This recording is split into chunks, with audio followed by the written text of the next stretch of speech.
جی السلام علیکم. یہ 356 ایپیسوڈ میں آپ سے ملاقات ہے، یعنی 356. اس میں ذرا تھوڑا سا تاریخ میں پیچھے جانا پڑے گا. بڑا سینسٹیو اور ٹچی سا موضوع ہے،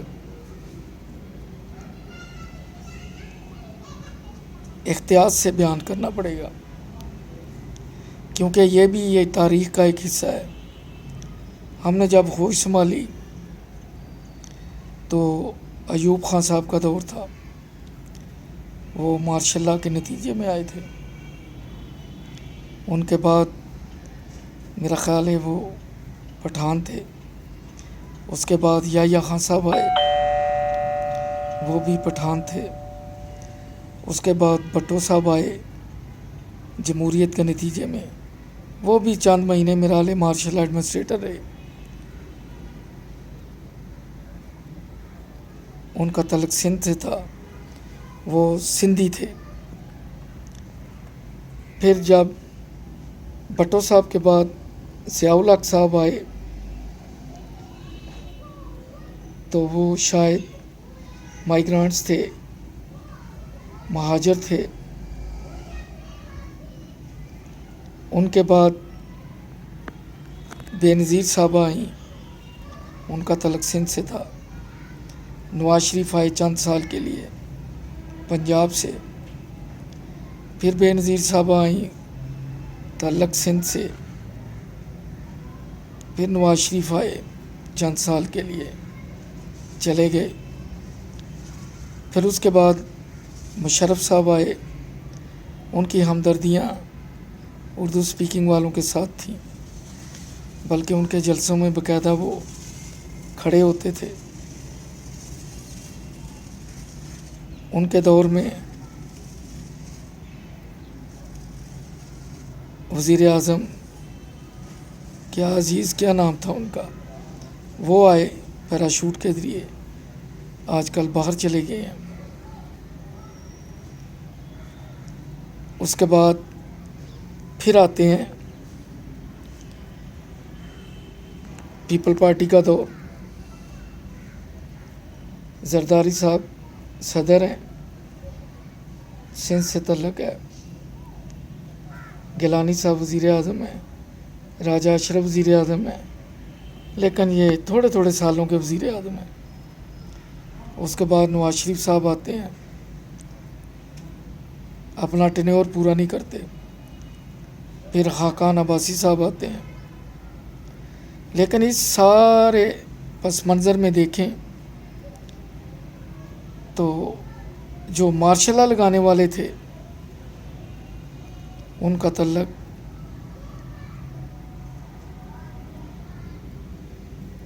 یہاں وہ صوبہ سرحد سے تھے. صوبہ سرحد سے اگر نہیں تھے ساری تو پٹھان تھے. وہ معذرت کے ساتھ معافی چاہوں گا. یہاں ضیاء الحق صاحب تھے، مہاجر، شاید اگر غلط ہوں تو معذرت چاہوں گا. اور پرویز مشرف صاحب بھی. اس طرح تاریخ ثابت کرتی ہے کہ کسی پنجابی جرنل نے مارشل لاء نہیں لگایا. اعلیٰ جنرل رحیل شریف صاحب، کیانی صاحب، جہانگیر کرامت، ان کے پاس بڑے اچھے موقع تھے. جب دھرنے بھی ہوئے، نواز شریف صاحب اسلام آباد کی طرف چلے، لیکن مارشل لاء نہیں لگا. اس سے ثابت ہوا کہ کسی پنجابی یا بلوچ نے مارشل لاء نہیں لگایا. اور اگر پنجاب کے حصے میں گورنمنٹ آئی بھی ہے تو وہ بہت تھوڑی آئی ہے. سندھ کے حصے اس سے تھوڑی زیادہ کر لیں.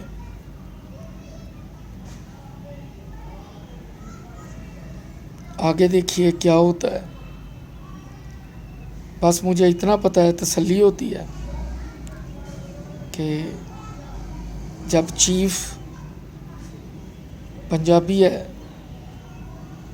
تو جو بھی ہلا گلا ہو جائے मैं अक्सर दोस्तों से कहता हूँ कि मार्शल लॉ नहीं लगेगा। इसकी क्या वजह है, ये जो मुझसे बेहतर जानता है वही बता सकता है। बड़ा सेंसिटिव इशू है, माजरत चाहूँगा। जहाँ तक आजकल पीटीआई के दौर में फ़ौज से मुलाकातों का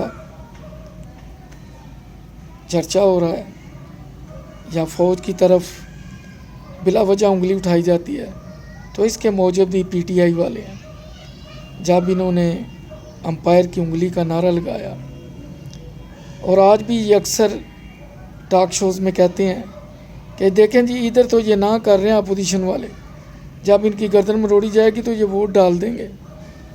इसका मतलब सीधा इस्टेब्लिशमेंट की तरफ इशारा होता है। ऐसे बयानात से इज्तनाब करना चाहिए। हमारे मुअज़्ज़ज़ अदारे हैं, सियासतदानों को उन्हें सियासत में नहीं लाना चाहिए। सियासतदानों से मुल्क का निज़ाम तो चलता नहीं। हाँ मरदमशुमारी है, हाँ पोलियो मुहिम है, हाँ कराची का गारबेज है, यहाँ इलेक्शन है, यहाँ कराची में अमन व अमान है। तो ये किस लिए है? इतनी बड़ी बड़ी तनख्वाहों पे पुलिस और मुतलका अदारे, जब फिर सारे काम फ़ौज ने करने हैं। सैलाबों से लेके कुदरती आफात तक जहाँ पे फ़ौज होती है वहाँ पे फंड्स भी सही खर्च होते हैं, और जहाँ पे सिविलियन अदारे होते हैं, सियासी गवर्नमेंटें होती हैं, पता चला 1 अरब का ठेका हुआ है, 50 लाख भी नहीं लगा और 50 लाख करप्शन की नज़र हो गया।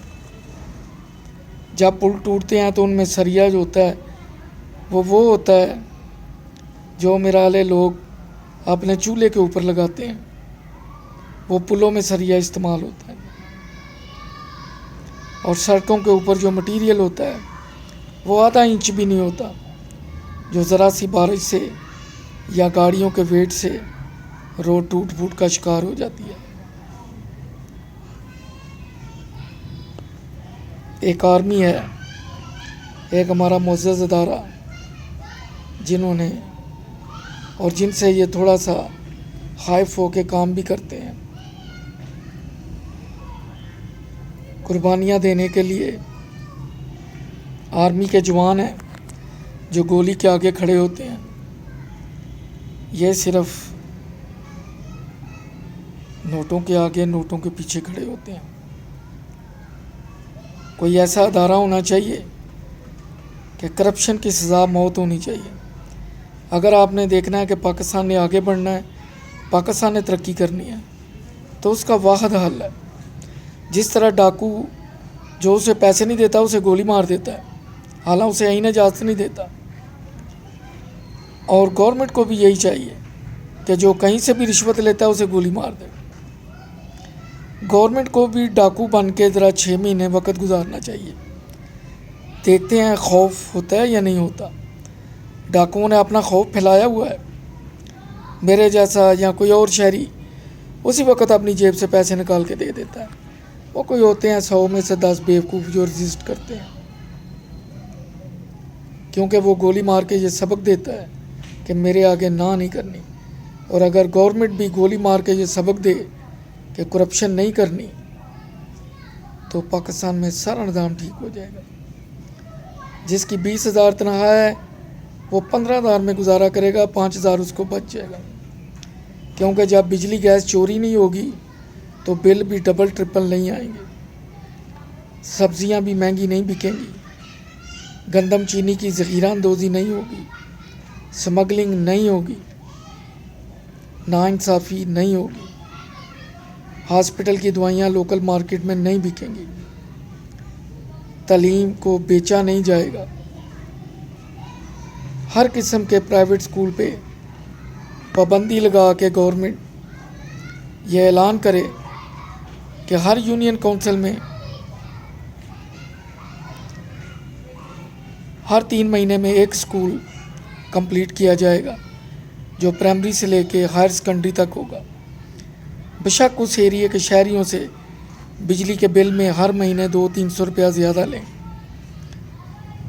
اس طرح پاکستان کی جتنی یونین کونسل ہے وہاں پہ سکول تعمیر کرے،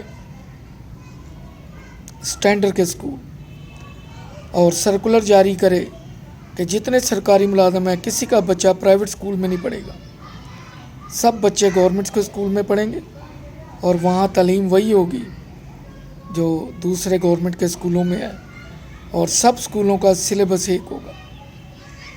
اس طرح ہر 3 مہینے بعد پاکستان میں جتنی یونین کونسل ہیں ان میں ہر 3 مہینے میں ایک سکول قائم کیا جائے۔ میرا خیال ہے ملک کی تقدیر بدل جائے گی، نوجوان نسل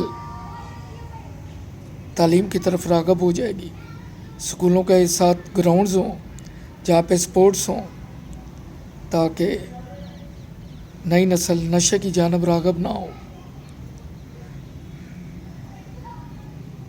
اجازت چاہوں گا، کسی اور موضوع کے ساتھ پھر گفتگو ہوگی۔ دعا میں یاد رکھیے۔ اللہ حافظ۔